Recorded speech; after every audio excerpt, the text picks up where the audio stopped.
Hindi na ako nag-diop. Sama naman ang kinalabasan ng diop ko.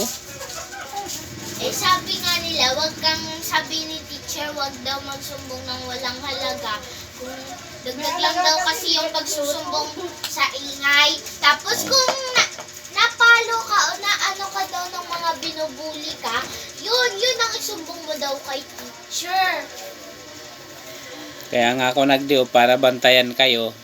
Sinumbong nyo naman ako ng sinumbong. Nagutom pa kayo niyan. Niluto ko na. Oh. Ano pa? Isa nagkape bago ako umalis at nagpandesal. Buti natulog doon sa tabi mo.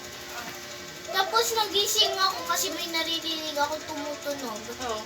Sabi ko, parang bumaba. Ang sabi mo kay Papa mo, hinintay mo na magluto. Ha? Sabi niya, Papa, luto ka na habang nanonood sa baba. Oh. Paano yan? Oo, pala si Romeo pagka. Kawawa nga. Dapat din ako nag-diop eh. Masama rin pala yung kinalabasan eh. At least, may nagawa kong very good. Ano naman very good dun?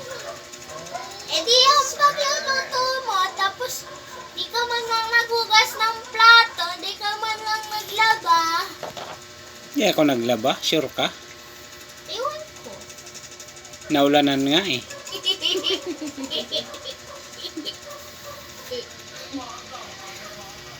Oo, pala talaga